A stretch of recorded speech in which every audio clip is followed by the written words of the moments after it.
2 years before I came home from prison, I lost a friend of mine. He had just went home, and 3 days after serving just over 5 years of prison time, he was gone. He couldn't enjoy his freedom. It was over with. He fought through all that.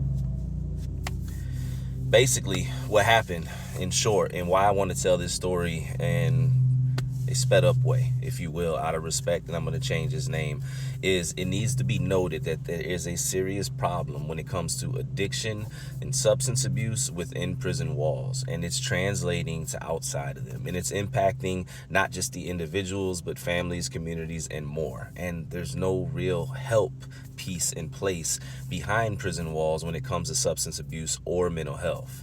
You see, my friend Thomas was a good guy.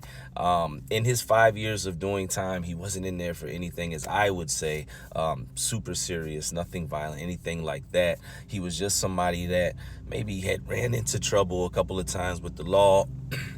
He had a charge or two in regards to dealing, and there you go. While doing his time, he wasn't a troublemaker at all. He was respectful. He was laid back. He was chill. And I remember the moment in our bid when we found out that he had cancer. He was diagnosed with what could be deemed as a terminal illness. And for anybody that doesn't understand the psychological weight that could put on a person, where you walk down a prison sentence and then as you're at the door, you're told you have a sickness that could be terminal and take your life. That's a lot of stress. That's a lot of anxiety. That's a lot of other emotions attached to it. So when he found that out, we seen two things. We seen our brother fighting forward, and there were some notable moments where he didn't win one but two lawsuits against DOC. And I won't get too much into it, but basically one of the guards kind of put his hands on him out of frustration during a medical run. He won a lawsuit there. And then on the way to a medical run for chemo treatment, while in the DOC transportation van, they got hit in a car accident. He won another lawsuit. So he was fighting forward. He actually had some things to look forward to and keep him happy. And he was starting to come upon this money prior to him going home. And that's okay, as long as you're using it for the right reasons. There's really no reason at the end of your bid to want any money in there like that. If you haven't got your diet under control by then, or if you're still trying to eat the foods that are taking you out by then, man, it's time to start focusing on your freedom. But what happened was, now he was able to access and acquire different things. And one of the biggest things that was going on in the institution, the prison that I was on at the time, was they were selling strips. Strips were I guess on the street, are basically something that's used as treatment to help walk people or step people down that are taking, I'm going to say downers for the sake of the app. So in there, it's a common occurrence for guys to buy them, use them, and get the same feeling. Again, for the sake of the app, I'll say that. So he had formed this addiction prior to him going home to these strips, and we seen the changes in him. And at the same time, I remember one Sunday he went to church and he was happy because he had got news back from all the treatments that he had gone through that he had beat the cancer, that it was in remission, or I don't know the correct verbiage or term. I'm not, a medical professional, but he had won.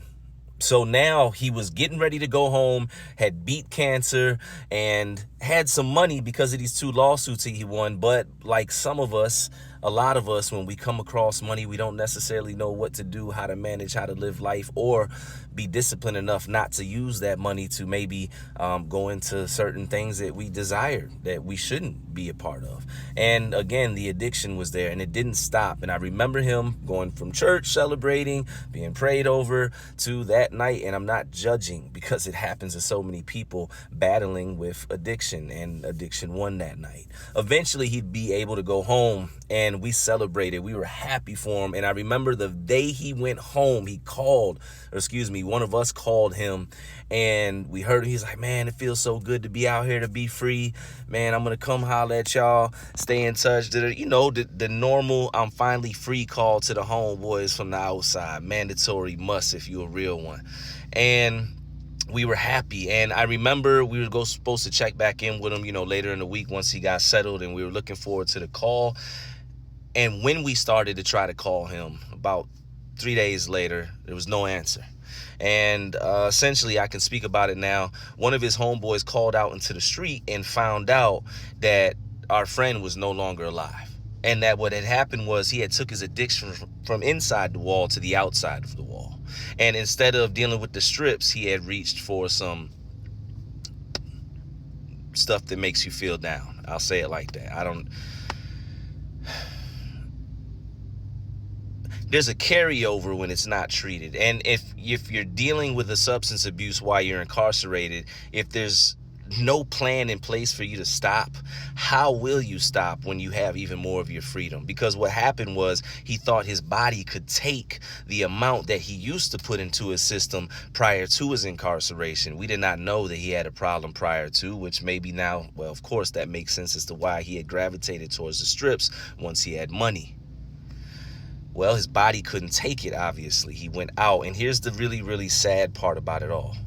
His friends that he was in a vehicle with, they didn't take him to 911 when he began to overdose, foam from his mouth, convulse, or none of that. You know what they did? They kicked him out the car. They opened the car door up in a forest preserve, a park, and they let him roll into the grass down the hill because they were scared they were going to get caught.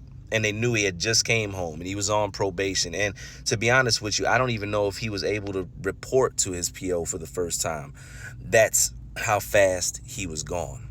If you or a loved one are dealing with addiction, substance abuse, it's very real. And when it comes to prison, it's definitely tied in, not for everyone, but often it's part of the big three. Because guess what? Prison, mental health, substance abuse issues, they're usually always connected and tied. I'm here to help. If you need help, message me. If you want to be connected to a program, message me. This is real. People are losing their lives every day. I'm up here telling these stories. I'm doing the OG character. I'm trying to get education and information out there. I'm trying to motivate, inspire, because every day somebody's losing their life. But it doesn't have to be you, and it doesn't have to be your loved one. So let's go. Let's get it. Learn from that story. Be better.